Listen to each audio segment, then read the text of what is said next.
So I'm sure that everyone in Shindo Life has thought at one point, oh, there's something wrong with this game. So in this video, I'm going to be saying everything that is wrong with Shindo Life. Now, if you guys agree with any of these points, like the video and comment below what it was. If it's not in this video, feel free to comment it below. I will be checking them out, and I will be hearting anything that actually is pretty good. Now, I just want to get this out there before I start the video. This is my opinion. This is just what I feel. I am not hating on the game. I actually really do like Shindo Life. I think it's a great game, but I also think at the simultaneously that it could be better. So if you guys enjoyed this video, I'd like to first go right to the video, guys. Alright, so this is what I think is actually the biggest problem with Shindo Life. The devs of Shindo Life actually just make these absolutely massive changes without any, forte from the players. Like, they don't ask the players if that's what they want or not. They kind of just add it. So I'm talking about things like the AoE update. I'm talking about things like the Autododge change. Autododge change was a huge one in the beginning because they actually made it so Autododge is a mid combo, changed PvP entirely. Literally changed the PvP of the game instantly. Now with the perfect block system, they did that yet again, so they changed the Autododge system so now that the perfect block is the main mechanic. I just feel like they should get a little more input from the players to see if that is what they actually want. But sometimes people don't know what they want, so sometimes it does work, sometimes it doesn't. And in most cases, it doesn't really work because I feel like it changes the game way too fast. They don't really introduce one thing at a time. They kind of just like, all right, we're gonna nerf all the AoE. All right, we're gonna remove all instant abilities from the game. They just kind of do that sort of thing, and sometimes it does work. It has worked in the past. Like with this perfect block system, I do feel like it would be good if perfect block had a cooldown, but of course it has no cooldown. But sometimes it does work, most of the time it doesn't, and I just wanted to put this out there because I feel like this is something that is really wrong with the game because people get used to fighting a certain way in the game. They expect the game to perform a certain way when it comes to PvP, but when you actually play the game after a while, you realize that everything has changed, and then people usually just quit after that because why would they try to fix it, Why would they try to learn a new mechanic when they already knew everything about the game? Some people enjoy it, some people don't, and some people actually quit the game because of it. I feel like if you were to just introduce one small thing at a time, it would actually be a lot better than just being like, all right, we're gonna change everything at the same time. Now this is another big one. The spinning system is really flawed. Now what I mean by flawed is that KGs used to not be as rare when they first changed to Shindo Life. They reduced the rarity of the super rare ones to below 1 out of 200 or at 1 out of 200. Now since it's actually starting to get rarer than that, it is almost impossible to get the new Bloodlines without buying them with Robux if they're limited. If they're not limited, half the time people won't even have them because they are so rare to get. I personally feel like for every 250 spins that you spin, you should get a 1 out of 150 Bloodline or higher. It should be like 80 spin rarity, like how you get uncommons, but you should have the ability to only get 1 out of 150 or higher, because I feel like with the actual spin system, the game is constantly evolving. There's so many Bloodlines in the game that it is almost impossible to get these super rare Bloodlines even if you spin thousands of times. So there should definitely be a change to accommodate for all of the new Bloodlines within the game. I would also like to say that this is also true for elements as well. The 80 spin rarity doesn't work for elements. I mean, it kind of makes sense, but it kind of doesn't at the same time. So that should be something that is looked on as well. Hey you, yeah you, have you remembered to hit that like button on the video yet? If you haven't already, go ahead and do it. Now, as well, with things being too rare to get, we're going to talk about boss drops. Boss drops are almost impossible to get half the time. I'm not lying, guys. I am on the balance team. Balance team gets given some things, but I usually grind for my own stuff because, usually it's faster than, them giving it to you, and I want to get it out for updates. But when it comes to this, I spend 8 to 10 hours a day just grinding for 1 or 2 things. Stop it.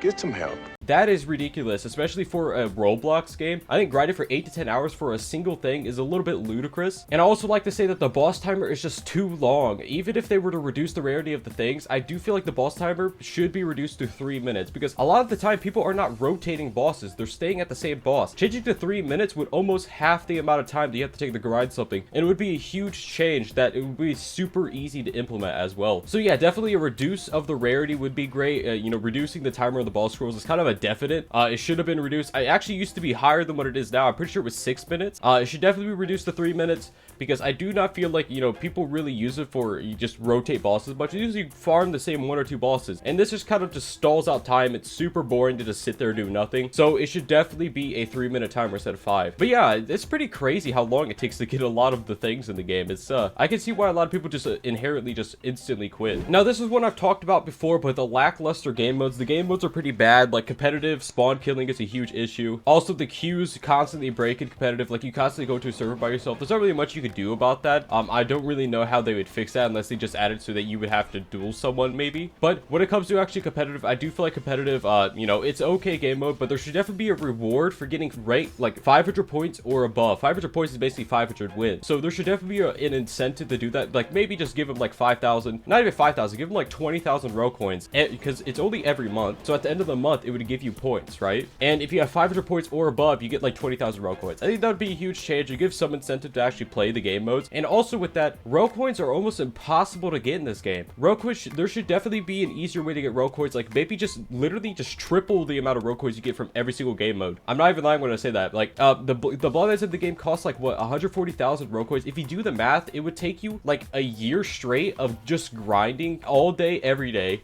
You know, if you have homework to do that, even less is the time, just to get like 2 bloodlines. That's ridiculous, man. The only real way to get rogue coins is from codes right now, and I do not feel like that's how you should be. The rogue coins you get from game mode specifically should be significantly higher. I don't mean like a 50 increase, I mean like increase it by a lot, like hundreds of rogue coins. I would also like to say that this has kind of been an issue for a while now. There's a lack of variety in updates. Now what I mean by this is that it is always a bloodline KG update. It is always bloodlines. There's almost always a new bloodline introduced, even if it's elemental KG, you know, bloodlines. They're actually, elemental KGs is also part of the lack of variety because it's normally not even elemental KGs. Normally it's just the regular KGs that are insanely hard to get and super rare. So I do feel like a more variety, like, you know, maybe some updates just add some elements. Like we are begging for some new Kenjutsu, some new elements. We want them. We want new Taijutsu. We want all of this new stuff that aren't, you know, specifically bloodlines. Now, even though bloodlines may be more interesting to newer players, the players that already play the game is actually a significant portion of the traffic in the game. And I feel like introducing things that are just not bloodlines would actually be a lot better for the game as well, because it also wouldn't flood the bloodline pool with a bunch of different bloodlines. Like the last time we got an element was what, like over a year ago? Maybe not a year. Yeah, over a year ago. I'm pretty sure Yin and Yang was introduced when I first started playing the game, and that was almost over a year ago. I think there's been some like there's been skins, but skins don't really count, you know, in all honesty. So yeah, definitely some new elements would be great. Some new taijutsu would be great. Maybe even some new weapons. They're actually starting to get better sub abilities and weapons. They're starting to introduce some. That's a really great thing. I actually do really like that. I thought it was a really good idea. It gives people things to grind for, basically. Gives more meaning to actually fighting the bosses. But there should definitely just be more sub abilities, more weapons, more, you know, things like that. And not just skins of things, like actual new abilities would be a great, you know, great addition to the game. Now this is something with PvP itself, but I actually feel like PvP auto-dodge modes should just be, you know, there should be something about them that isn't, you know, just auto-dodging every, you know, like 2 or 3 moves. There should definitely be a system in the game that kind of prevents this. Also, second life modes are a huge issue in the game right now, because you can unmode and remode after you actually lose the life, and you actually will get the you will get it back, basically. So there should definitely be a cooldown in the life modes. There actually is a cooldown for most of them, but the cooldown isn't, you know, it's not stopping people from abusing the system, like Akuma Eternal Hand, for example. Now this is one that I personally feel should be a thing in this game, and I do understand that the Bloodline Bag makes them a lot of money. It's probably where most of the revenue comes from, at least in the past. But there should be a way in the game to get a Bloodline Bag. Like, make it if you get max 50, you get a free Bloodline Bag. You know, I feel like exploiters, okay, yeah, they'll instantly get it, but if they're going to exploit the game, they'll get Bloodline Bag anyways. They can gift themselves the game pass with script. So just make a way in the game for people to get the Bloodline Bag. But you know, you can make it difficult. Like, I feel like dungeons in the rarity of like 1 out of like 600, that's kind of ridiculous because it's kind of a luck based thing. But make it something quantitative. Make it something that you could do in the game, and I can promise you the player count would increase exponentially after that, because the one main issue with the game is actually spitting away bloodlines that you have leveled up, and it's almost impossible to get them back unless you have actually bought them from the Rokoi shop, because then you can just equip them. But there should be a way in the game to get the bloodline back that isn't just completely luck based. It should be quantitative, like, you know, like I said, like max 50, or make it so like you kill 1,000 bosses, you get a free bloodline bag. You know, something like that would be a huge addition to the game, and I do feel like it would actually improve the game a lot, especially for the newer players of the game, because it would give them something to grind towards, you know, because when you get thrown into the game, you're kind of just like you're kind of just thrown to the wind. There's not really much you could do about the game and all that stuff. Now this is one that I have actually commented on before, but the toxicity in Shindo Life is absolutely miserable. Now there's nothing that rogue games can really do about this besides, like, you know, like telling people not to be toxic, and people still be toxic no matter what. But it's kind of gotten a little bit ridiculous. Like, you know, there's been a lot of really rude people, especially recently with the, you know, CC coming back out. They're all the really toxic players coming back to the game. So I feel like there should be kind of a I don't know, I feel like there should be an incentive to not be toxic to people. I don't really know what to do about that, but yeah, toxicity in Shindo Life is a major issue. It's not really one that people can inherently instantly solve, but I can, you know, somewhat help solving it by just telling you guys to be nice. You know, it's fun to throw someone off the map once or twice, but don't just sit on their corpse and not let them respawn or stuff like that. Like, don't like crap talk people constantly. Just try to be nice to people. You know, that's kind of the only thing thing. The only way to fix toxicity is by fixing the community itself. Now, I also did want to talk about the events in the game. So the events, the Jichiki event was great. I feel like they really gave an incentive with all getting the mode, you know, getting Jinchiki God mode, getting some new things from it. But I've said this before and I'll say this again. The Bloodline should drop from the boss. I'm sure they can retroactively change it so that Kogoku drops from Kogoku and Jinchiki drops from Jinchiki. It wouldn't even matter if Jinchiki dropped from the boss because the Bloodline isn't even that great itself. So why not just make it drop for the boss, like Kogoku too?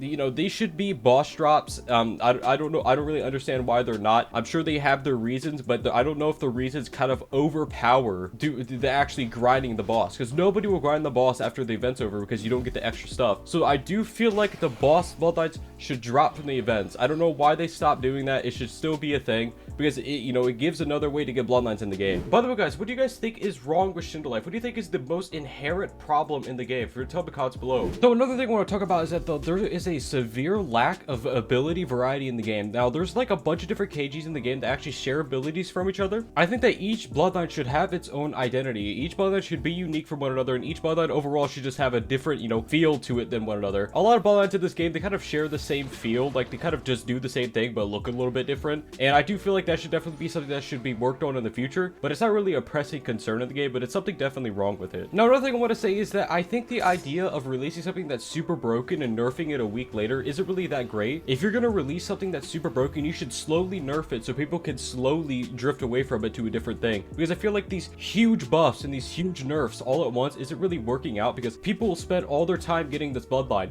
and a week later or even like 3 days later instantly becomes trash. So I feel like that is a big issue with the game, because people spend so much time, so many resources grinding for something just for it to end up being bad. It's just overall really not that great of an experience. It should definitely be something that should be done over time. Anyways, guys, if you guys actually enjoyed this video, hit that like button, subscribe if you guys actually want to see another one. Also, if you guys haven't yet, feel free to go to my second channel and subscribe to it. I will be live streaming and uploading other games and stuff like that on that channel, so be sure to go and do that. Anyways, guys, hopefully see you in the next one.